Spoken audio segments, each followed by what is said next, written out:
The dead are silent, but their secrets endure. This truth has haunted me since that January dawn, when I unearthed that small cedar box buried beneath the floorboards in my grandmother's old cottage in the English countryside. My name is Eliza Grant, and I am 82 years old. This old camera will be my confessor. I don't seek vengeance, only peace. I want my story to prevent any other girl from enduring the hell I lived through. If you are watching this recording, it is because I am no longer in this world, or because I finally found the courage to share what I have hidden for so long. Please do not judge my silences. Sometimes, silence is the only way to survive. I was born in a small village in the rolling hills of the Cotswolds, where the air always smells of damp earth and the mist hangs low over the fields at dawn. I was the eldest of 5 siblings. My mother, Mary, took in laundry, and my father was like a shadow, appearing only to bring more hunger to our table. We never had new shoes, but Mum would brush our hair with such love that we felt like princesses, even though our dresses were patched over and over. I was 13 when my life changed forever. I remember the smell of baking bread when I heard my mother whispering with a man in the doorway. It was Mr. Arthur Ainsworth, a man in fine clothes and an expensive hat who promised work, schooling, and a bright future for me in London. "It's an opportunity, my Eliza," Mum said to me that night as she braided my hair. "You can send money back for your siblings." Her hands trembled. Now I understand she was afraid too. But poverty forces us to make impossible choices. The next day, I got into Mr. Ainsworth's car with a small bundle of clothes and the silver locket my grandmother had given me for my christening. I clutched it throughout the journey as I watched my village fade into the distance. But they didn't take me to London as promised. After hours of driving, we arrived at a secluded estate hidden amongst the trees, far from everything. Blackwood Manor, they called it, though for me it became my personal prison. When I got out of the car, a woman greeted me with a smile that never reached her eyes. Her name was Margaret, and she said she was Mr. Ainsworth's sister. "Welcome to your new home, girl," she said, gripping my shoulder tightly. "Here you will learn to be a useful woman." That night, locked in a small room, I heard the cries of other girls and understood with horror what being useful truly meant. Innocence isn't lost. It's ripped from you like a flower cut and left to wither slowly in a vase. There are moments in life that mark a before and an after. For me, it was that first night at Blackwood Manor. They locked us in. There were 8 of us girls, all under 15, sharing a room with old mattresses on the floor. My mattress mate was named Sarah. She was my age but seemed much older. Her eyes had already seen too much. "Don't cry so loud," she whispered, holding me. "If they hear you crying, it's worse." She explained the rules. Obey without question. Always smile. Never try to escape. Those who had tried never returned. And Margaret assured us they ended up where stray dogs belong. At dawn, Margaret came in with a blue dress in her hands. "Put it on," she ordered, tossing it onto the mattress. "Lord Ashworth is visiting today, and he likes new faces. Lord Ashworth. Even today, after so many decades, that name sends shivers down my spine. He was a powerful man, owner of lands and wills. His real name was Thomas Sterling, but I only discovered that many years later. The dress was too small, the makeup too heavy. I looked in the mirror and didn't recognize the girl I had been. Margaret taught me to serve drinks, to sit a certain way, to smile even though I wanted to scream. "Men pay well for innocence," she said as she painted my lips red. "And you have the look of a frightened virgin. That's worth gold, girl." That night I met Lord Ashworth, tall with gray hair and hands heavy as anvils, the man who would destroy my life and unknowingly give me the most precious gift and the most terrible curse. I will not describe what happened in that room. There are horrors that even at my age I want to keep in the shadows. I will only say that I learned to detach from my body, to float above myself as I watched what was happening, as if it were happening to someone else.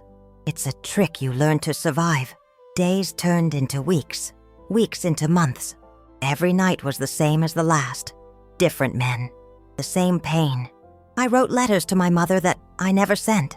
I dreamt of my village, of the smell of wet earth after the rain, of the laughter of my younger siblings.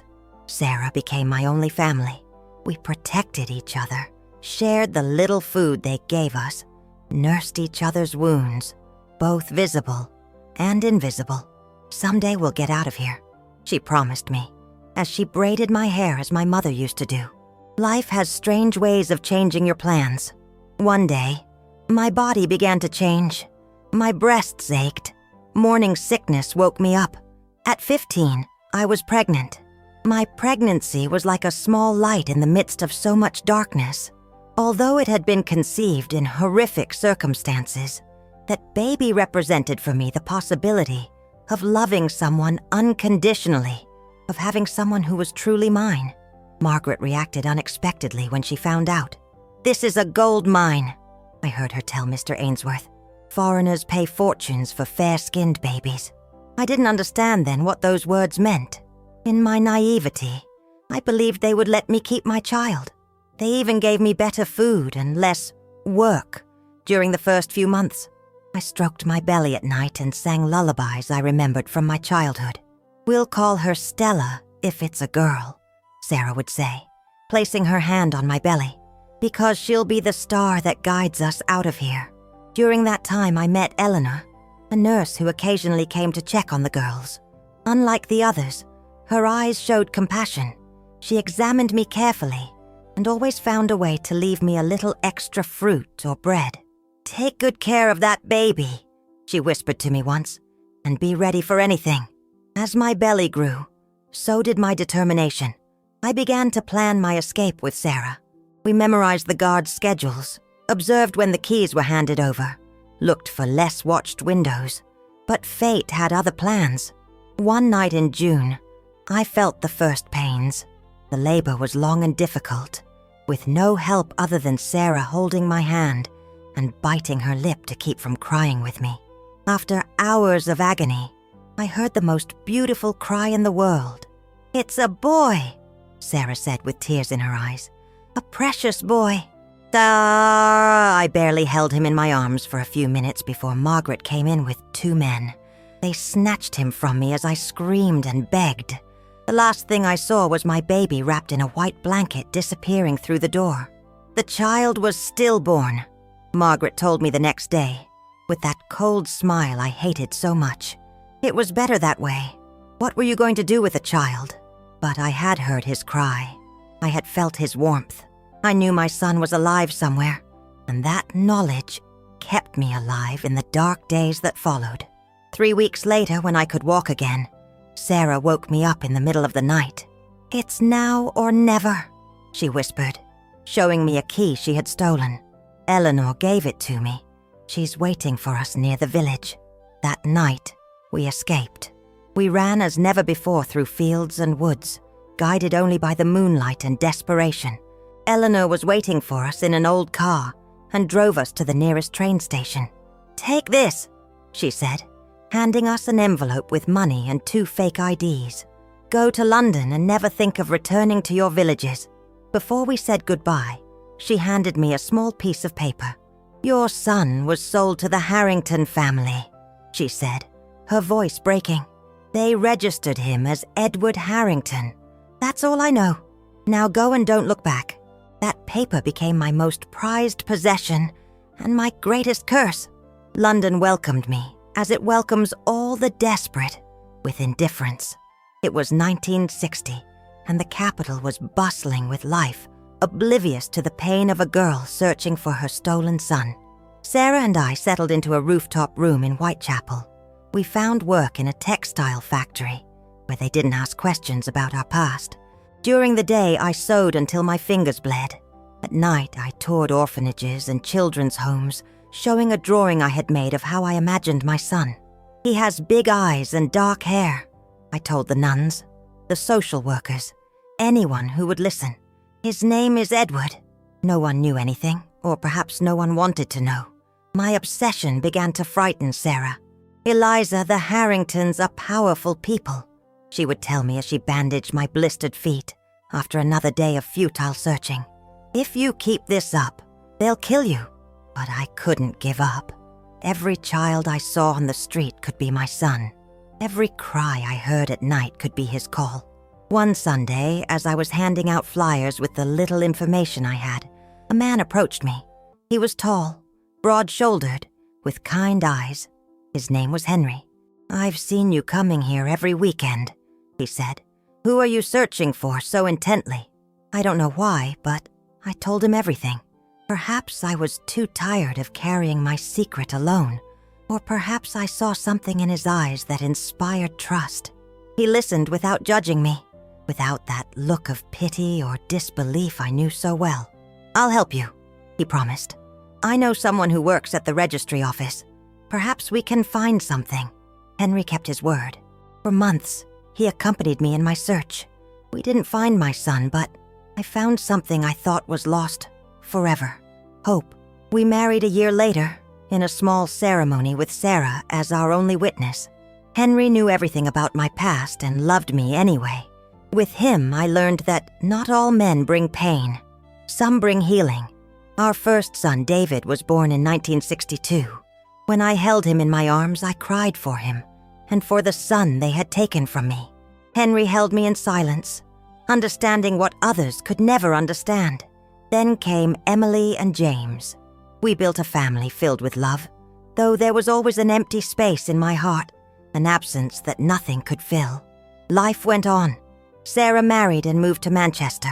I stopped actively searching, but I never forgot. Every June 20th, the day my first son was born, I lit a candle and prayed that he was well, that he was loved, that someday fate would reunite us. I didn't know then that when that day came, I would wish it never had. The 60s gave way to the 70s, and these to the 80s. My children grew up. David became an engineer. Emily studied medicine, and James, my youngest, joined the police academy. Henry and I grew old together, sharing laughter and companionship. Sometimes when I looked at our life, it seemed a miracle to have survived and built something so beautiful after so much horror. One Sunday in 1987, as we were preparing Sunday lunch, someone knocked on the door. It was a thin man with thick glasses and a serious expression. He introduced himself as John Davies, a lawyer. "Mrs. Grant, I need to speak with you about a sensitive matter," he said when I invited him in. "In private, if possible." In my small dining room, John opened a briefcase and took out several folders. "I'm investigating a network of illegal adoptions that operated in the 50s and 60s, he explained. "One case led me to another, and that's how I found you." He showed me photographs of Blackwood Manor. Seeing that place after so many years made me nauseous. Then he showed me documents, forged records, altered birth certificates. Among them, a certificate in the name of Edward Harrington. "Your son is alive, Mrs. Grant," John said, "and I believe I can help you find him." Time stood still. My son, my firstborn, the child they had snatched from me, was alive and had a name, Edward Harrington, just as Eleanor had told me so many years ago. "Where is he?" I asked, my voice trembling. "What is he like?" John showed me a recent photograph. A young man in his late 20s, with the same shape of eyebrows as me and the smile of... I didn't want to think it, but it was undeniable. He had Lord Ashworth's smile. "He's a Crown prosecutor," John explained. "He was adopted by the Harringtons as a newborn. He knows nothing about his origins." My heart pounded. At last, after so long, I had tangible proof that my son existed, that he hadn't been a dream, born of my desperation. "I want to see him," I said with determination. "I need to talk to him." John looked at me with an expression I couldn't decipher. "There's something else you need to know," he said, taking out another photograph. "This was taken 3 months ago, at your son Edward's wedding." The photograph showed a happy couple.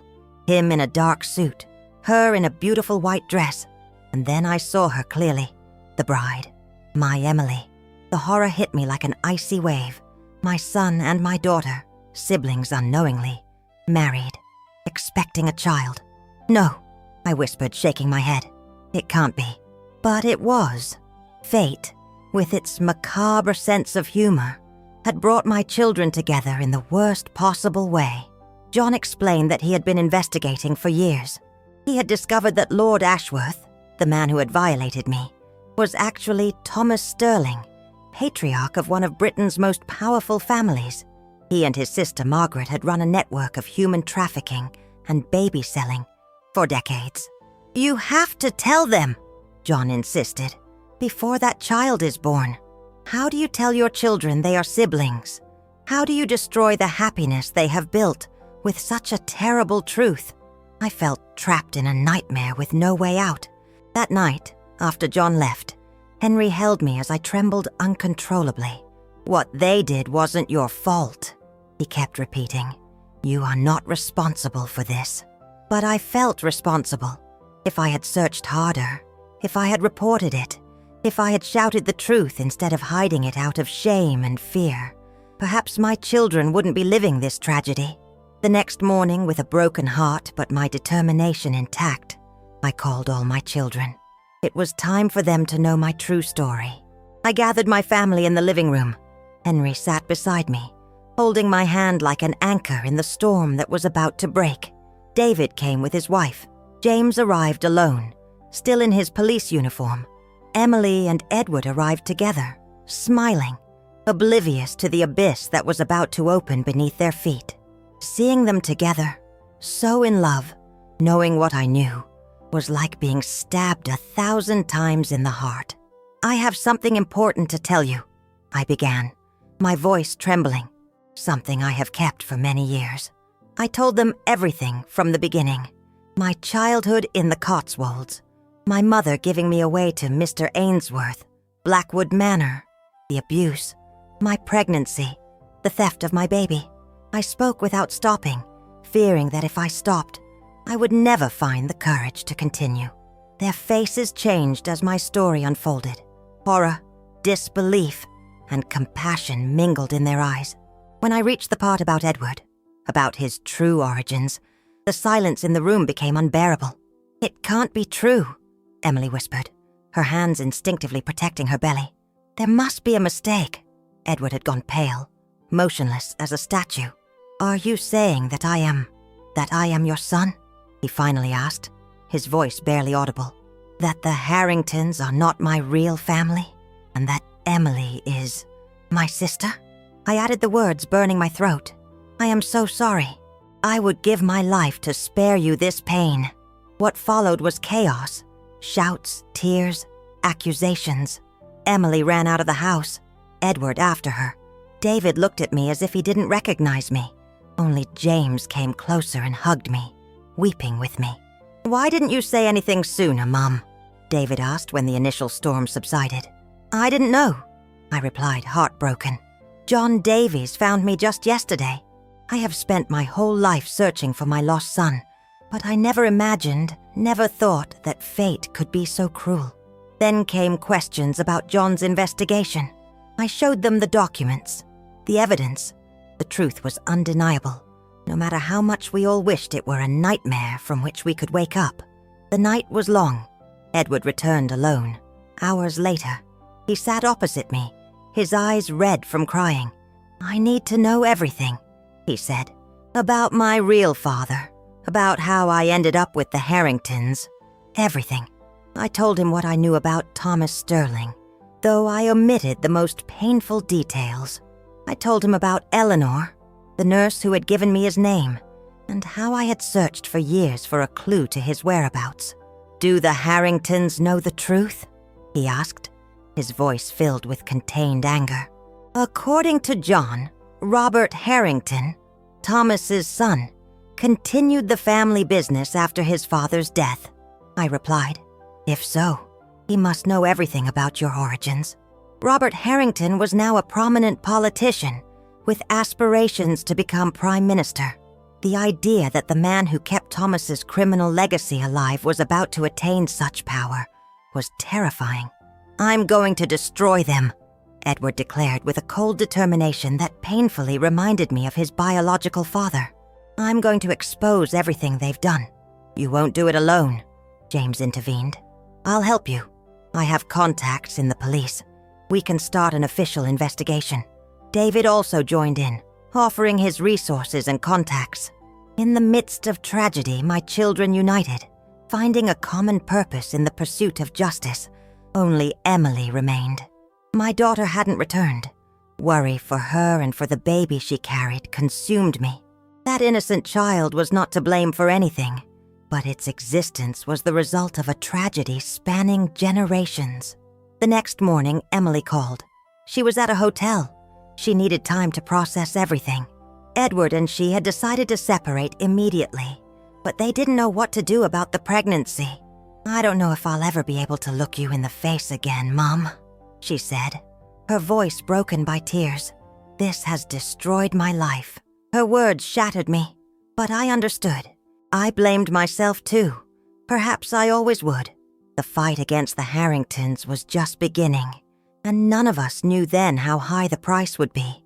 The Harringtons would not give up their empire without a fight, and they were willing to do anything to keep their secrets buried. The following days passed in a strange limbo. Our house became the operations center for what James called the Harrington case. John Davies constantly brought new information, documents, testimonies he had collected over the years. Emily eventually returned, thinner, with deep circles under her eyes, but with a serenity that surprised me. "I've decided to go ahead with my pregnancy," she told me as we had tea in the kitchen. "This baby is not to blame for anything, and I love it already despite everything." Edward and she maintained a painful but necessary distance. He had temporarily moved in with James and dedicated every free minute to the investigation. John explained to us that Blackwood Manor had been just the tip of the iceberg.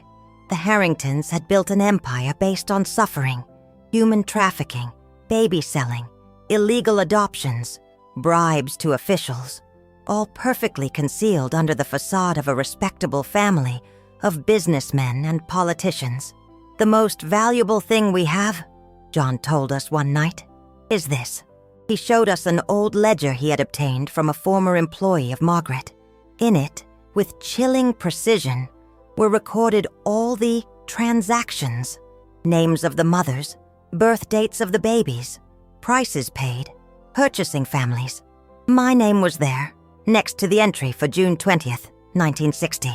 Boy, mother, Eliza Grant, buyer, Harrington, price, free, property of T.S. My story reduced to that cold entry made me nauseous, but it also confirmed everything I had said. It was the evidence we needed. "With this, we can sink Robert Harrington," David said, looking through the yellowed pages. "But we need more living witnesses, people willing to testify." I immediately thought of Sarah. We hadn't spoken in years, not since she had moved to Manchester. Would she be willing to relive that past we had both tried to bury? And Eleanor, the nurse who had helped me escape, was she still alive?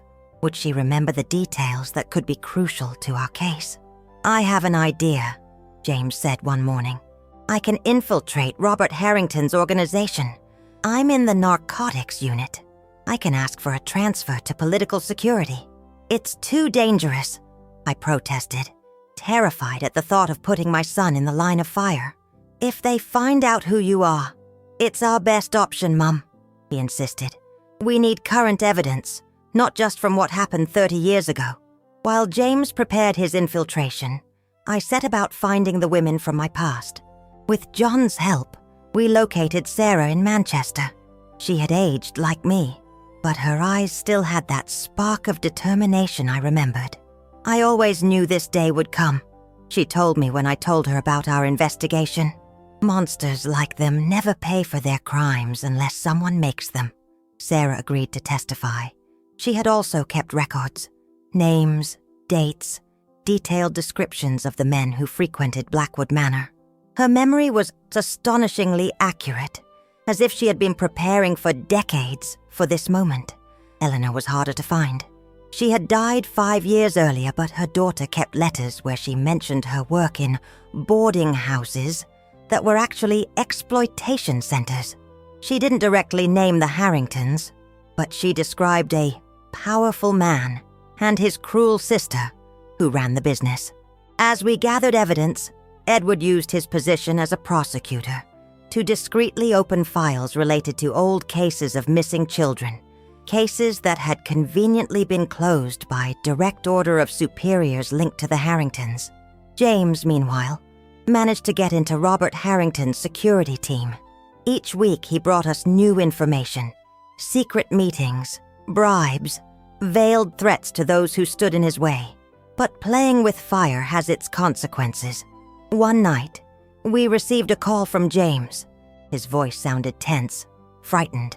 "I think they suspect me," he told us. "Robert mentioned something about the Grant family today. It was casual, but he stared at me when he said it. That same night, someone tried to break into our house. Henry heard noises and called the police. They didn't steal anything, but the message was clear. We were being watched. The war had begun, and the Harringtons had resources we couldn't even imagine. The fight against the Harringtons became a deadly chess game.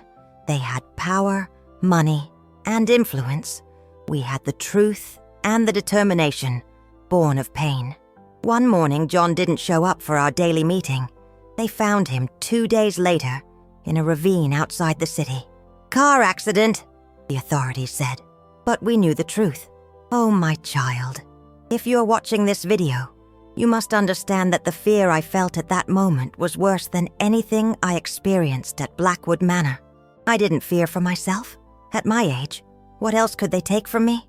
But for my children, for the baby Emily carried, for all the innocent lives caught up in this terrible story.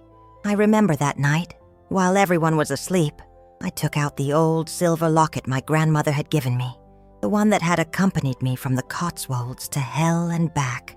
I kissed it and asked for strength, not for myself, but for what was to come. "You won't break us, Robert Harrington," I whispered as if he could hear me. "I am stronger than your father, and more cunning than your aunt. I have survived worse monsters than you." Henry found me like that, talking to myself in the dark. He sat beside me and held me in silence. That man, my partner for so many years, never needed many words. His rough carpenter's hands had a gentleness that no rich man could buy. "I'm scared, old man," I confessed, resting my head on his shoulder. "John didn't die in vain," he replied, "and neither will we." The next day, we decided to change our strategy. If the Harringtons were hunting us, we would corner them first. James, still infiltrated in Robert's security team, placed recording devices in his office. David used his contacts in the business world to investigate the family's finances. And Edward, my Edward, so like me in his determination, prepared a foolproof legal case. John's death, far from stopping us, gave us more reason to continue. It was as if his spirit guided us, showing us the way forward. Sarah arrived from Manchester with more evidence. Photographs she had kept for years. Letters some of the girls had written to their families that were never sent. Among them, I found one of my own, written in the trembling hand of a frightened teenager. "Dearest Mum, I regret coming here. This place is not what they promised. They do terrible things to us. Please come and find me. Your daughter, Eliza." Seeing that letter after so many decades made me cry like a child. Sarah held me, her own tears mixing with mine. "Your mother never received it," she told me. "Margaret tore them all up, but I saved some just in case they could be useful someday." As we prepared our case, Emily faced her own personal hell. The pregnancy advanced, and with it, the inevitable questions. How would she explain to her child someday the truth about its origins? How would she herself live with that knowledge? One afternoon, I found her sitting in the garden, stroking her swollen belly. I sat beside her without speaking, respecting her silence. "Do you know what's the hardest thing, Mum?" she finally said. "I can't hate him, Edward. I know he's my brother. I know what we felt was wrong, but it was real. And this baby is real. Love is never a mistake, my child. I said, taking her hand. "You didn't know the truth. You did nothing wrong. Do you think someday we can just be siblings?" she asked with a vulnerability that reminded me of the girl I had been. "Time heals many wounds," I replied, thinking of my own life. "And you have something precious that unites you forever, beyond blood and pain." As if to confirm my words, the baby moved beneath my hand. A tiny life, innocent of all guilt, who would be born into a complicated world, but one filled with people ready to love her. Meanwhile, James had obtained crucial information. Robert Harrington not only continued his father's criminal legacy, but had expanded it. Human trafficking was no longer limited to Britain. It had branches throughout Europe and beyond. Politicians, judges, businessmen, all were accomplices or clients. "This is much bigger than we thought," James told us, showing documents and recordings. "If we expose everything, entire governments will fall." "Then let them fall," Edward replied with a coldness that chilled me. "No one should be above justice." The final operation was meticulously planned. Edward, using his position as a prosecutor, would formally file charges against Robert Harrington. Simultaneously, David would release all the documentation proving the network of corruption to the international media, and James, from within, would ensure Robert couldn't escape. I am an old woman now, but I remember that day as if it were yesterday. On June 20th, 1990, exactly 30 years after Edward's birth, the operation began. The first few hours went according to plan. Edward presented the charges, backed by irrefutable testimonies and evidence. The media began publishing the documents leaked by David. Robert Harrington's office was surrounded by federal police. But cornered monsters are the most dangerous. Robert had one last resort, a small army of loyal men willing to kill for him. When the officers tried to arrest him, his bodyguards opened fire. A shootout erupted in the heart of London. James was there, in the middle of the chaos. And Edward, who should have been safe at the prosecutor's office, decided to go personally when he learned what was happening. The hours that followed were the longest of my life. Henry and I, sitting in front of the television, watched images of the surrounded building, heard confused reports of injured and dead. Emily, despite her advanced pregnancy, refused to stay home and went to the nearest hospital, ready to attend to the wounded. It was near dusk when we finally received news. David called, his voice choked with emotion. "Mom, it's done. Robert is in custody. James and Edward are fine, though James got a graze on his arm." The main news that night showed Robert Harrington in handcuffs, being escorted to a police car. His empire, built on the suffering of so many women and children, was collapsing before the eyes of the world. But that victory, though sweet, had a bitter taste, because every revelation that followed in the days after opened old wounds and created new ones. Hundreds of families discovered terrible truths about their origins. Adopted children, now adults, faced the reality that their adoptive parents had paid for them. Siblings separated at birth were reunited after decades, and that's just the part the public knew. What was never known, what we kept as our family secret, was the true personal cost of that justice. Sit closer, my dears, because what comes now is the hardest part of my story, the part I have never told anyone outside my family. But you deserve to know it, even if my voice trembles as I tell it. Look at my hands, how they still shake when I remember those days. They are the hands of an old woman, with age spots and veins that look like blue rivers under translucent skin.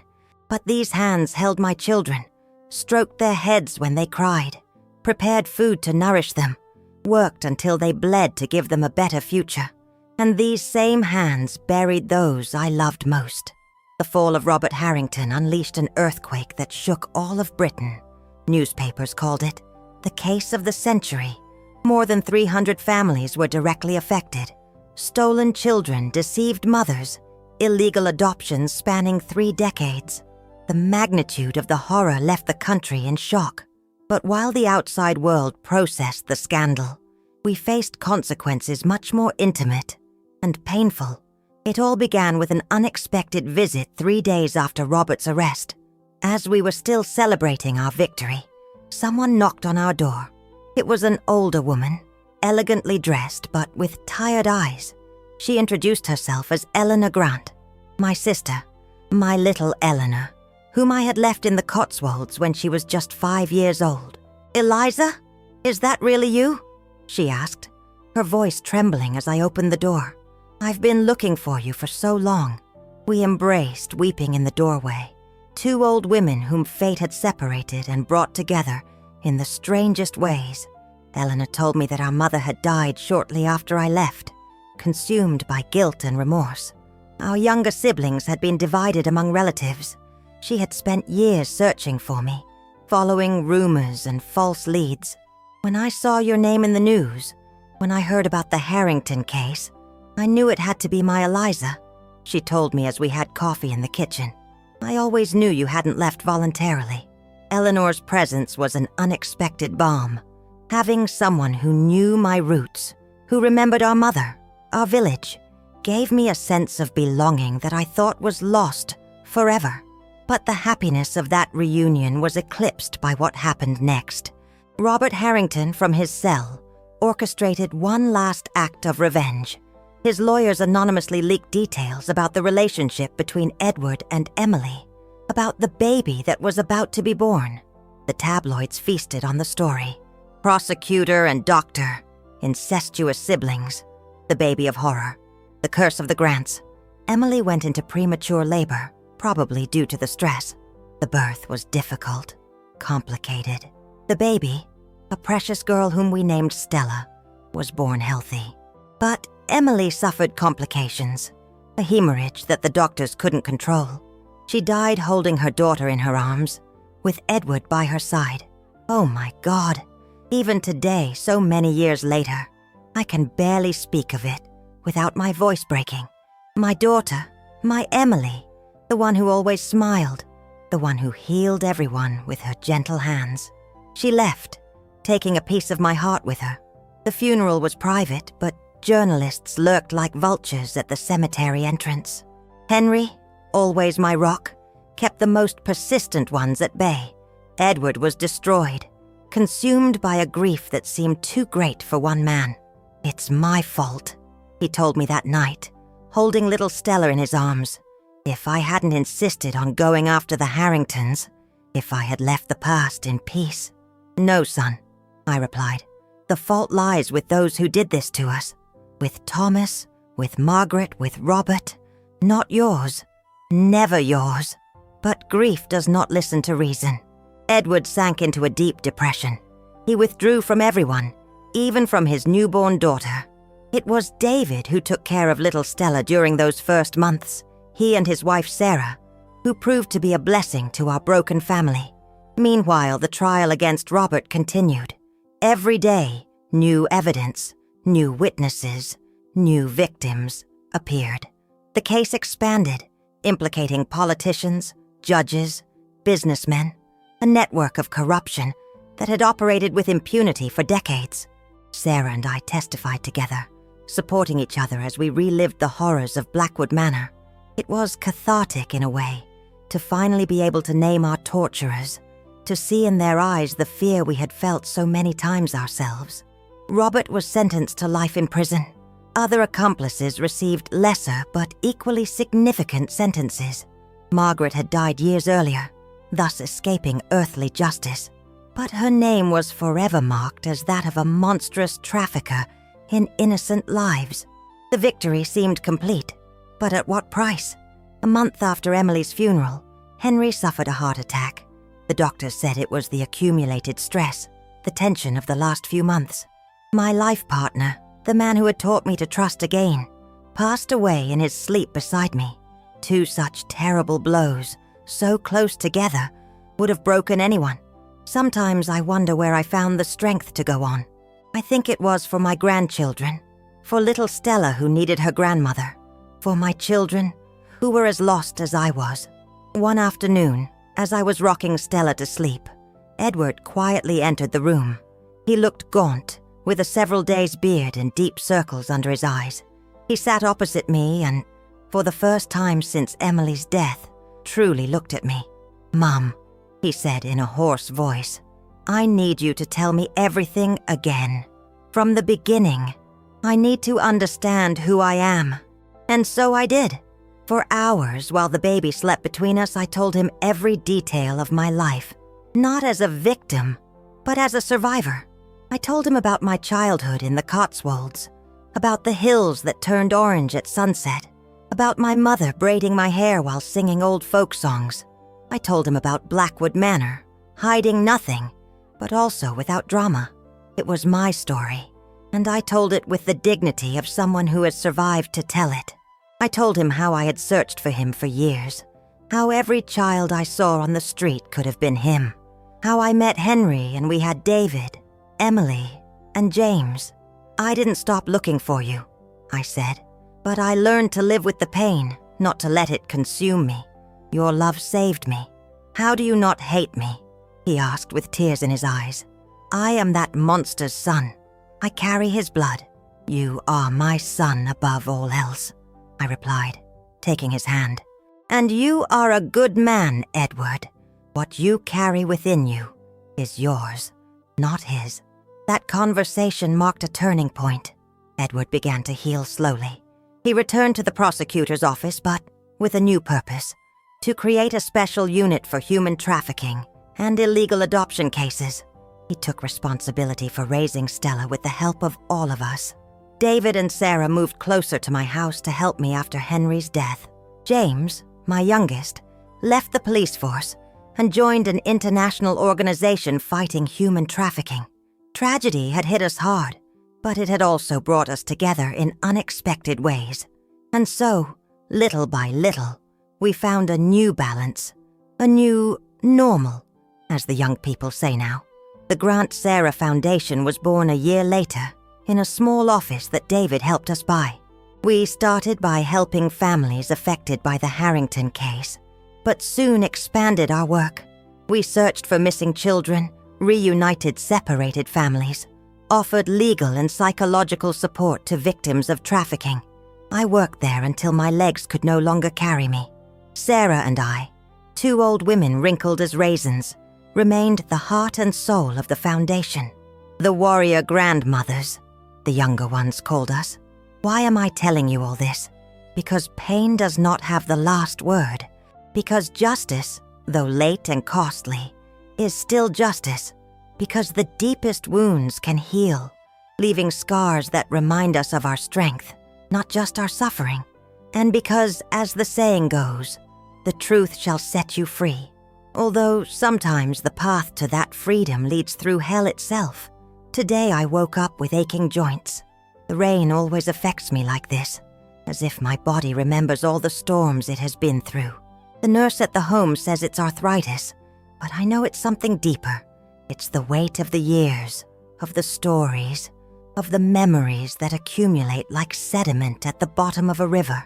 I sit in front of this camera, one more day. Sometimes I wonder who will see these videos, if they will serve any purpose. But I keep recording because memory is fragile, and written words can be lost. I want my voice to remain, for my eyes to tell what my lips conceal. 32 years have passed since the fall of the Harringtons. It seems an eternity, but sometimes it feels as close as if it happened yesterday. The faces of my loved ones are still so vivid in my memory. Henry with his crooked smile, Emily with her constantly moving hands, my grandchildren when they were small. Little Stella is not so little anymore. She turned 32 last month. She is a doctor, like her mother was, though she specialized in child psychiatry. She works with traumatized children, those who have lived through horrors similar to those I lived. Sometimes I see Emily's gestures in her, the way she tilts her head when she is listening intently, how she bites her lip when she is concentrating. Edward never remarried.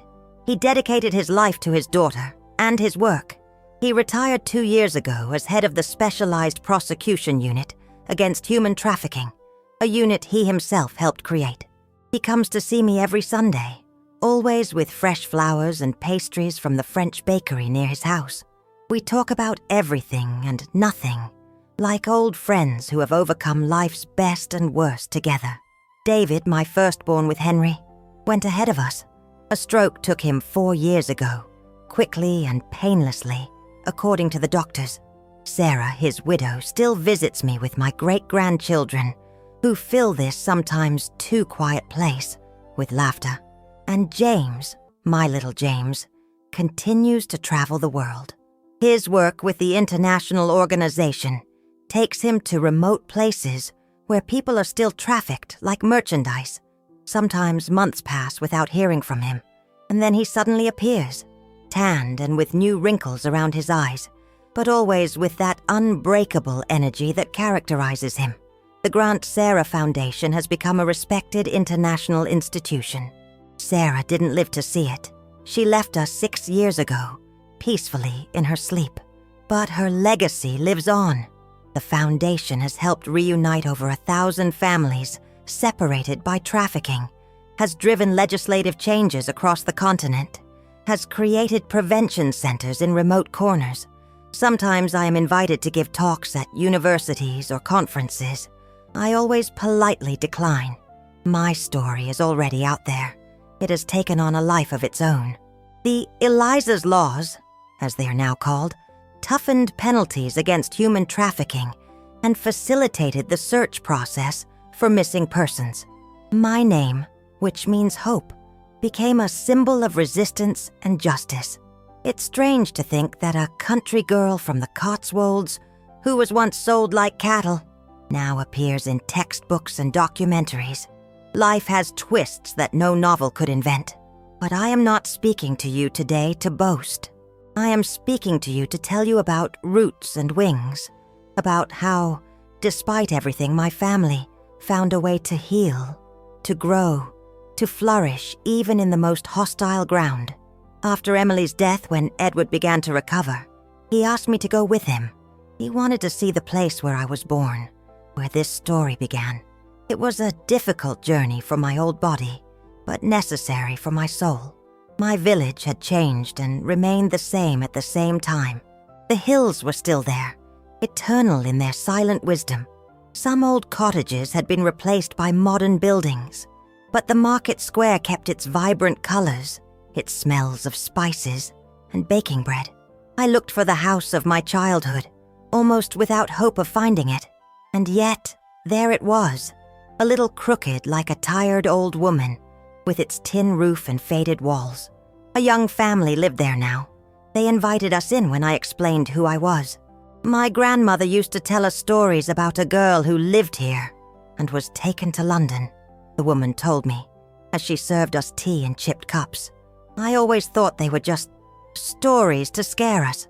We found my mother's grave in the small village cemetery, a simple headstone, almost erased by time. Mary Grant, 1924-1960. She had died a few months after I left. She never knew what really happened to me.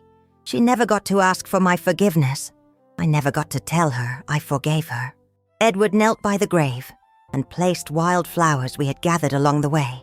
I was surprised to see him weep for a grandmother he never knew, for a family history he was just beginning to understand. "Do you blame her?" he asked me as we returned to the village.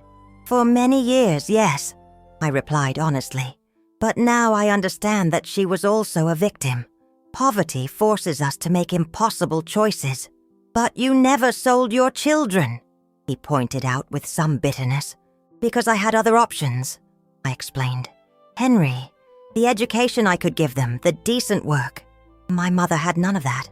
That trip closed a circle for both of us. For me, it was reconciling with my roots, with the girl I was, with the mother I lost too soon. For Edward, it was understanding his own story better, the forces that had brought him into the world in such complex circumstances. We also visited the grave of Eleanor, my sister, who had passed away a few years earlier. She had been the bridge that reconnected me to my past, that allowed me to reclaim a part of my family history. Thanks to her, I met nieces and nephews I didn't even know existed, new branches of a family tree I thought had withered. Back in London, I felt that something had changed in Edward, as if an invisible burden had lightened. He began to speak more openly about his adoption, about his childhood with the Harringtons, about the internal conflicts he had experienced upon discovering his true origins. "They were good parents," he confessed one night. "Eleanor and Robert Harrington, who raised me. They didn't know the truth about how they had obtained me. Robert made them believe my mother had died in childbirth and that I had no other family. I was surprised not to feel jealous listening to him speak fondly of those who had raised him.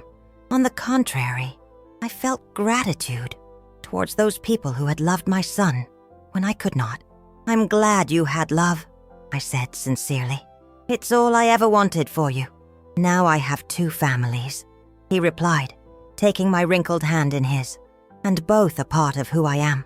That acceptance, that ability to integrate all the pieces of his identity, was perhaps the most important victory.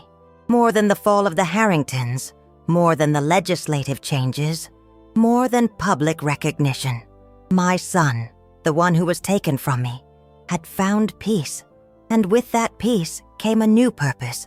Edward began working with adopted adults searching for their biological origins. He created a support network, search protocols, counseling services. His own experience became a beacon for others navigating similar waters. Meanwhile, Stella grew up surrounded by love and truth. From a young age, she knew the story of her parents, adapted to her age, but never hiding the essential facts. Edward made sure she knew Emily. Photographs, stories, home videos. He kept his mother's memory alive. "Doesn't it hurt you to talk about Mum so much?" I asked him once, watching him show Stella photo albums of Emily. "Every day," he replied with a sad smile. "But pain is the price we pay for love. And I'd rather Stella know how much her mother loved her, even if it's painful for me to remember. That wisdom, that ability to embrace pain as a natural part of love, made me feel immense pride. My son had learned something that took me decades to understand. The family grew, expanded, transformed. David and Sarah had 3 children, who now have children of their own. James never married, but adopted dozens of young people rescued from trafficking, whom he helped rebuild their lives. Stella married a fellow doctor, and they have twins who are the light of my tired eyes. The roots grew deep and strong, anchoring us even in the worst storms. And from those roots grew wings, each new generation flying higher, freer, more confident than the last. Isn't that, in the end, what we all want for our children? That they fly higher than we did, that they see horizons we could only dream of. And yet, as I record these words, I wonder if we have truly learned the lessons this story left us. Because, my dears, the world is still full of Blackwood Manors, of girls sold, of babies snatched from their mother's arms. Only now they have other names, other disguises, other justifications. Forgive me if my voice trembles, or if my thoughts wander.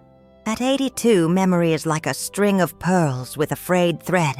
Some pearls fall without us noticing. Others remain firm, shining as on the first day. Do you know what silence is? I don't mean the absence of sound, but that deep void that remains when the most important words are never spoken.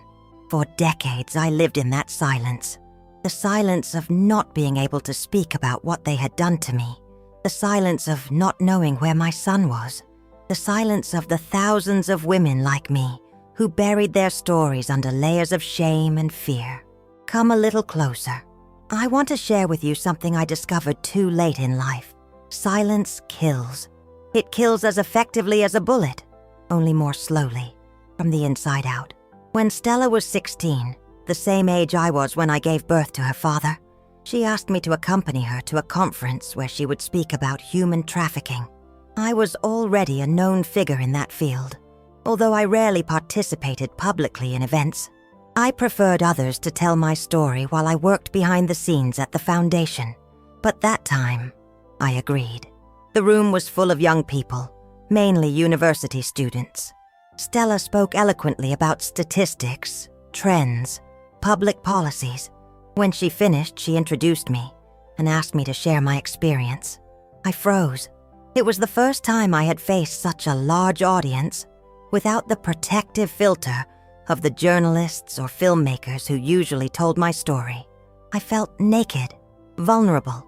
But then I looked at Stella, saw the pride in her eyes, the expectation on the faces of those young people, and I began to speak. My voice, weak at first, grew stronger with each word. I told them about the girl I was, about Blackwood Manor, about my stolen son, about the justice, late but real. I didn't embellish anything. The naked truth has enough power on its own. When I finished, the silence in the room was absolute, and then a young woman in the back row stood up. She was perhaps 20, her hair pulled back in a tight braid. "My grandmother lived through something similar in Cornwall," she said with a trembling voice. "She's never told anyone outside the family. We thought we were the only ones." And after her, another student stood up, and then another and another. Similar stories emerged like long-sealed springs. Grandmothers, mothers, aunts, even fathers who had lost children in suspicious circumstances. Some stories dated back to the 40s. Others were painfully recent. I then understood the true power of silence and of breaking it. Each shared story was a broken link in the chain of impunity that had protected the Harringtons and so many like them over the years. That night when we returned home, Stella hugged me tightly. "Did you see what you did today, Grandma?" she said with tears in her eyes. "You gave them permission to speak. You showed them there is no shame in being a victim, only in being a perpetrator." From that day on, I began to speak more, to share my story in different spaces. I no longer hid behind spokespeople or representatives. At 70, I found a voice that had been silenced since I was 14. And I was not alone. Many women of my generation, who had kept similar secrets for decades, began to break their own silences. Support groups were formed, healing spaces, search initiatives. The Grant Sarah Foundation became an umbrella sheltering all these voices, silenced for too long. One afternoon in 2010, I received an unexpected call. It was the director of a human rights museum in London. They wanted to create a permanent exhibition on human trafficking in Britain, taking the Harrington case as the central point.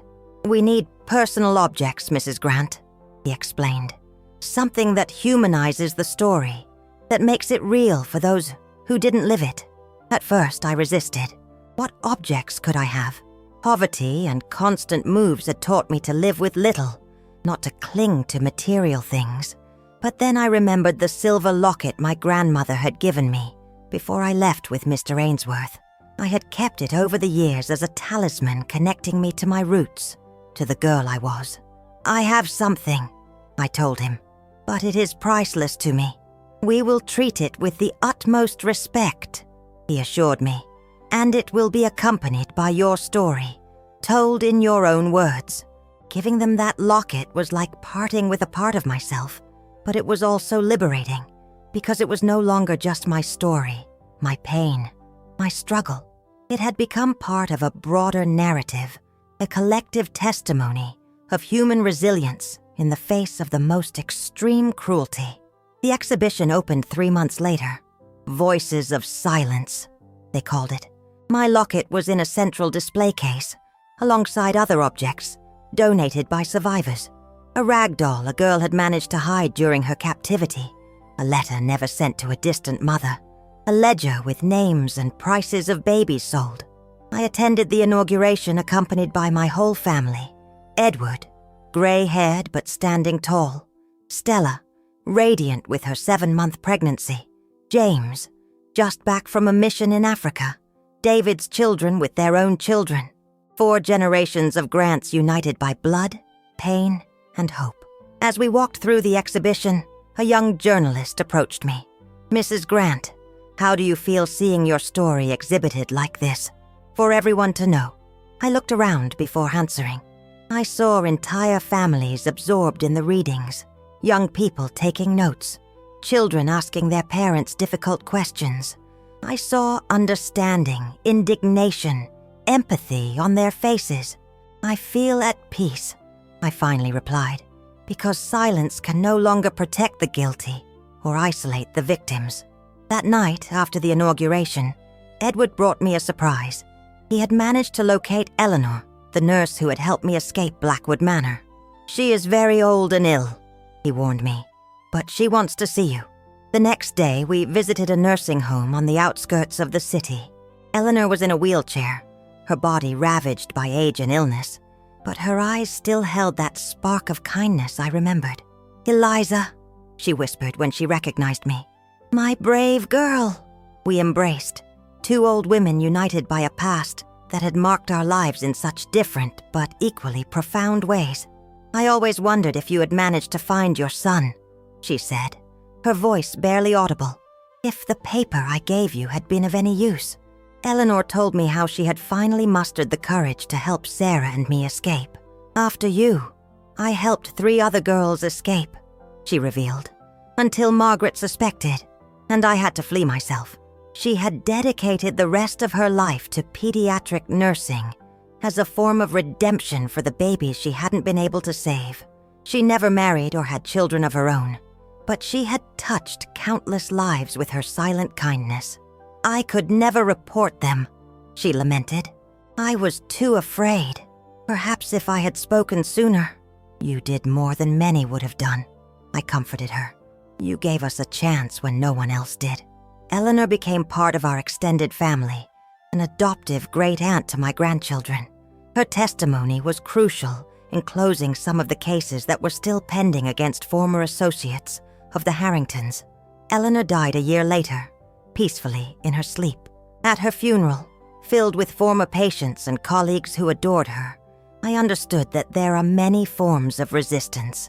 Some are dramatic and visible, like bringing down a criminal empire.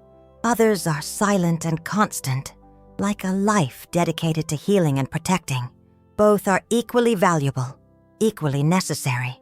My own resistance had evolved over the years. I was no longer the desperate young woman touring orphanages looking for her son, nor the mother fiercely protecting her rebuilt family.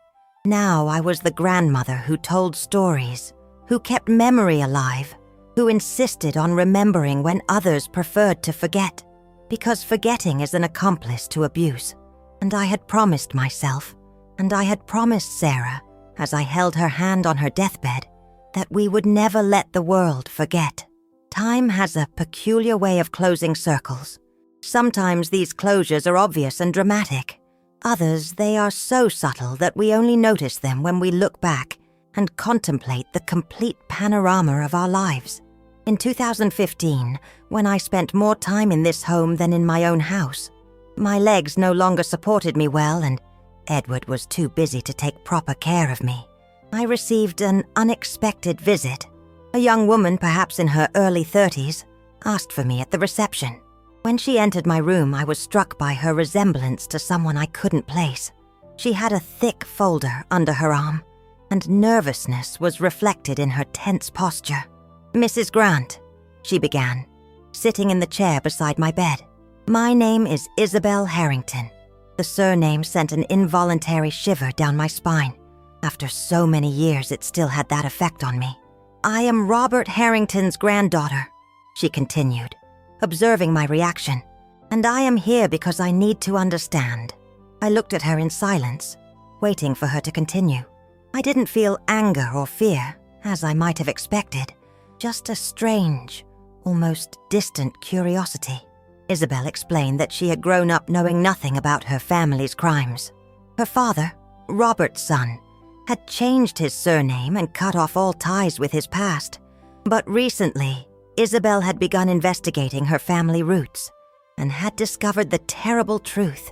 "I have read everything I could find," she said, opening the folder filled with newspaper clippings, court reports, testimonies. "But I needed to hear it from you. I needed, to apologize, perhaps." "You have nothing to apologize for, my dear," I replied softly. "Your grandparents' sins are not yours." And as I said those words, I realized they were the same ones I had said to Edward so many years ago, when he tormented himself for carrying Thomas Sterling's blood. Life, in its infinite wisdom, was returning my own lessons to me. Isabel and I talked for hours. She told me about her father, who had lived with the ghost of family shame, about her decision to study law and specialize in human rights, about her current work with migrant women on the northern border. "I want to repair some of the damage my family caused," she explained. "I know it's impossible to undo what they did, but perhaps I can prevent it from continuing." I told her about Blackwood Manor, about Edward, about the struggle we had fought for decades. I didn't omit details, but I also didn't seek to provoke guilt or pain. It was simply the truth. Nothing more, nothing less. When I finished, silent tears were streaming down Isabel's cheeks. "My grandfather died in prison without ever showing remorse," she said. "Until the end, he believed he had done nothing wrong, that he had simply given rich families what they wanted. Some hearts are so darkened that they cannot see the light," I replied. "But you are different, Isabel. You chose to seek the truth, however painful." Before she left, she asked for permission to visit Edward. She wanted to meet the man who was technically her biological uncle, although born in such tragic circumstances. "I don't know if he'll want to see me," she hesitated. "I have his surname, the surname of those who hurt them so much. My son has learned to separate people from their surnames," I assured her. She told me later that it was an emotional and healing encounter for both of them. They discovered that they shared not only some physical traits, but also a passion for justice, albeit from different trenches. Isabel began visiting me regularly. She brought me books, sweets she smuggled past the nurse's watch, news from the outside world. In a way, she became the granddaughter I never had on my maternal side, an unexpected bridge between the Grants and the Harringtons. One day, she brought me a worn cardboard box. "I found it in the attic of my paternal grandmother's house," she explained, placing it on my bed. "I think you should have it." Inside were dozens of handwritten letters on yellowed paper. They were the letters the girls at Blackwood Manor had written to their families, letters that were never sent. Margaret had kept them, perhaps as a twisted memento, or perhaps as a way to ensure no one would ever know the truth. Among them, I found 3 more letters written by me, the desperate words of a teenager trapped in hell, begging for help that would never come.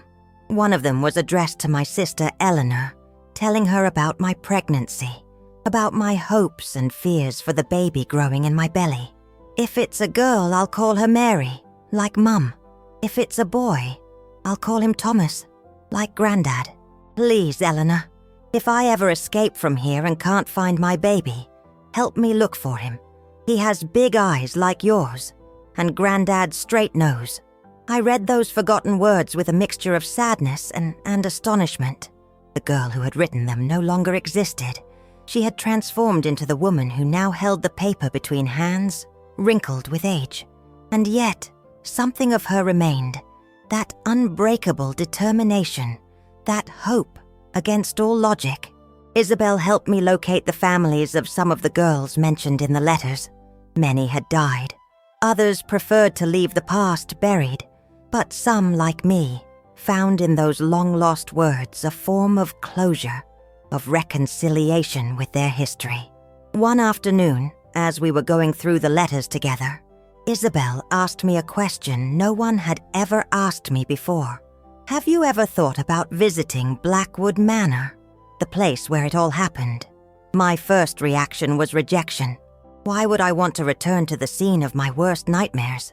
But the idea stayed with me, like a seed slowly germinating under the earth. After weeks of turning it over in my mind, I asked Edward to take me there. He was worried about the emotional impact it might have on me, but he understood my need to close that final circle. The journey was long and exhausting for my elderly body.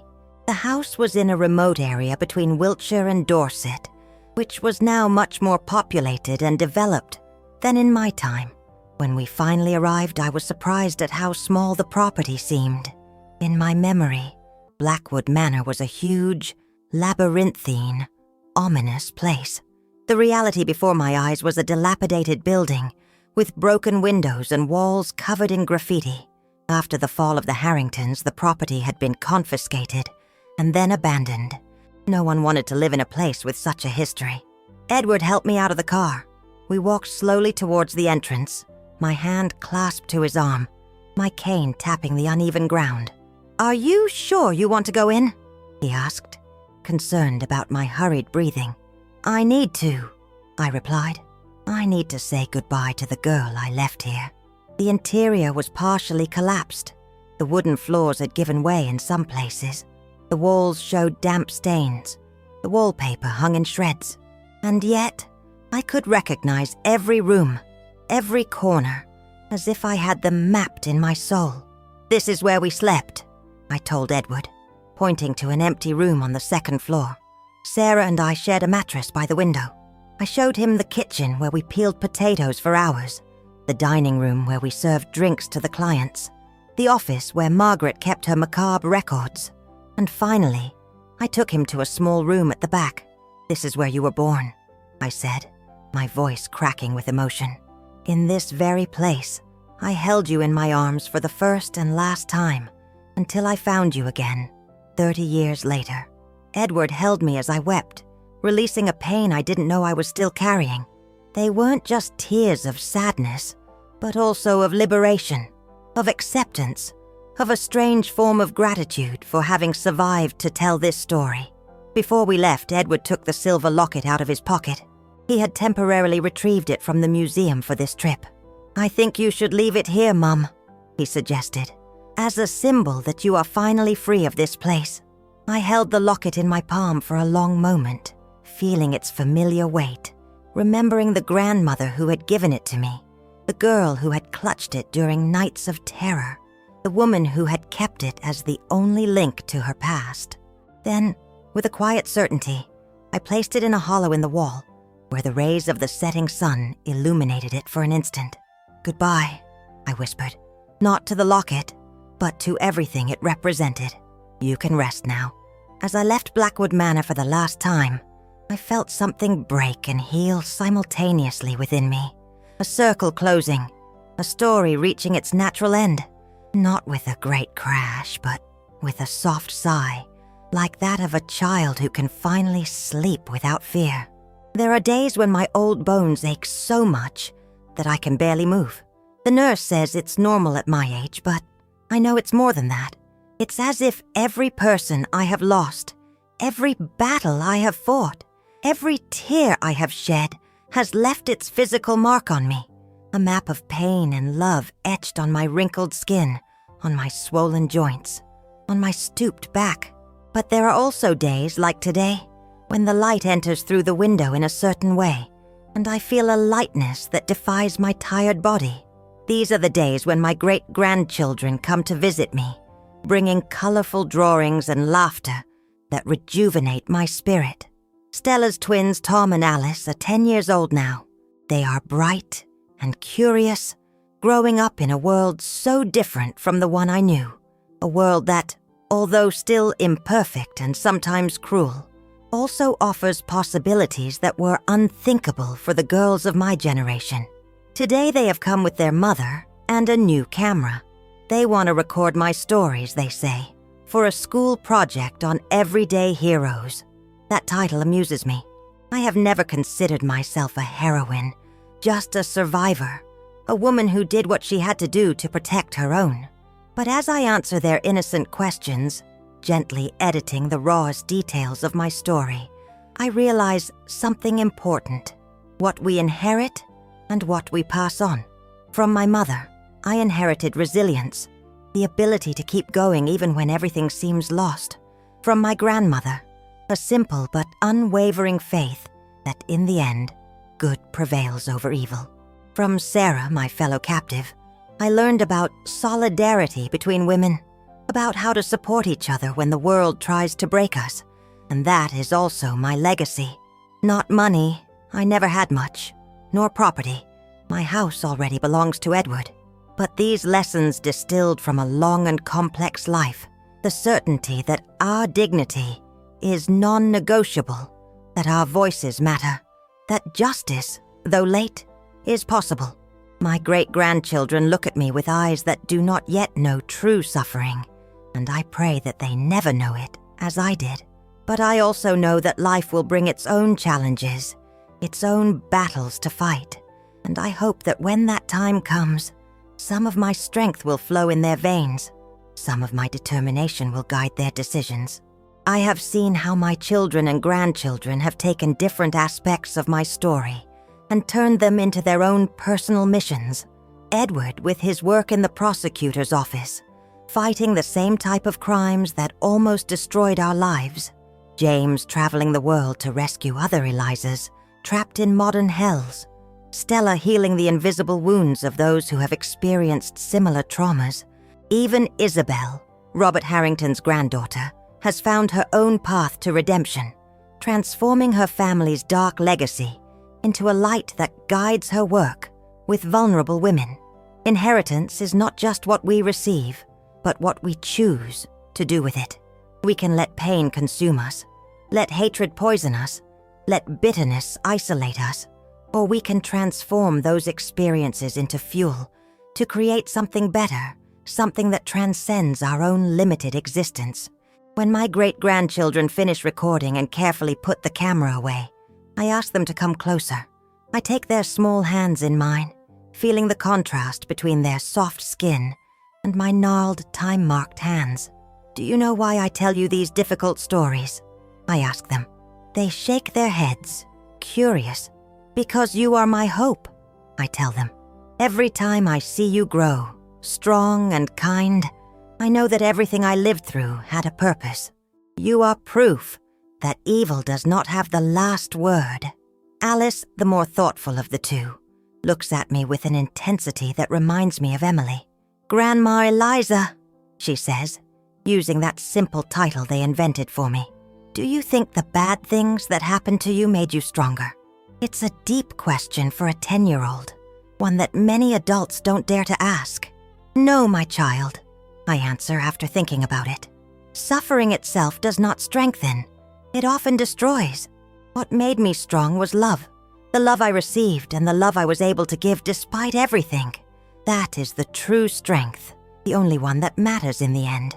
Stella, who has been listening to our conversation, comes closer and sits on the edge of my bed.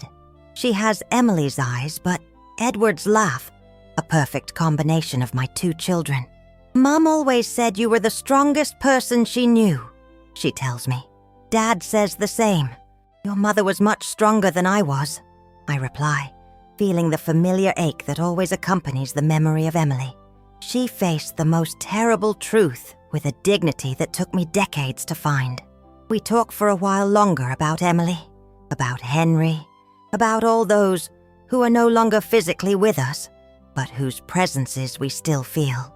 It is important to me that the children know these stories, that they understand where they come from, not only biologically, but emotionally and spiritually, because that is perhaps the most important inheritance, the family narrative that helps us make sense of the world and our place in it, not just the happy moments, but also the tragedies overcome, the falls and the risings, the mistakes and the successes, the complete story, with all its complexities and contradictions. When my great-grandchildren and Stella finally leave, promising to return next weekend, I stay contemplating the empty room.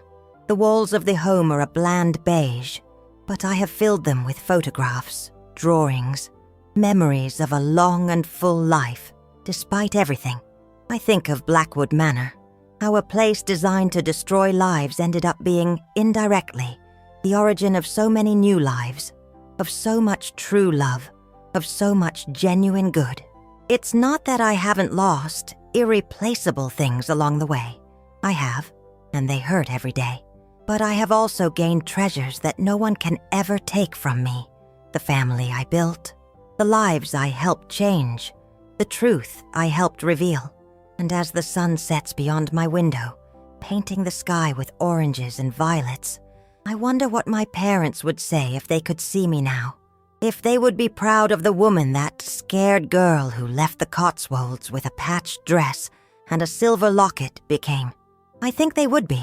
and that is enough for me. I wake up startled in the middle of the night. It's not unusual at my age. Sleep has become an elusive visitor that comes and goes as it pleases. But this time is different.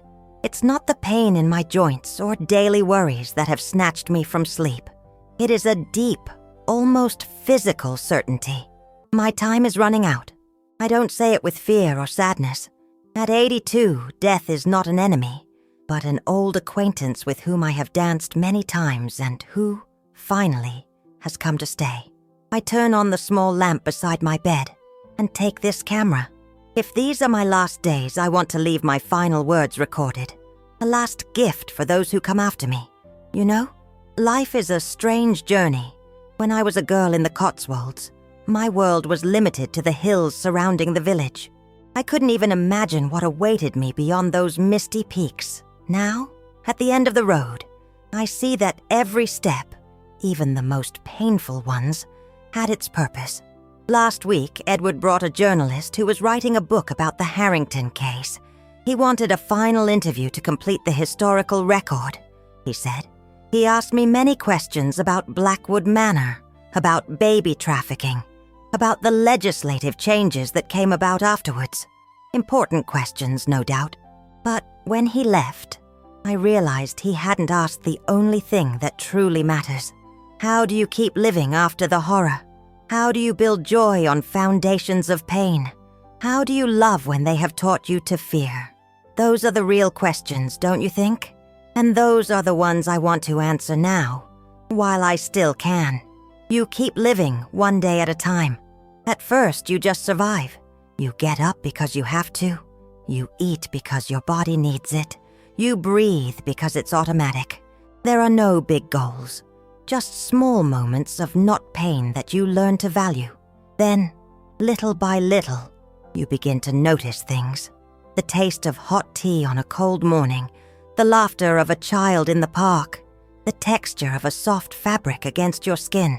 Small pleasures that remind you that you are still alive, that your body is more than a receptacle of suffering. And one day, without realizing it, you find yourself truly laughing.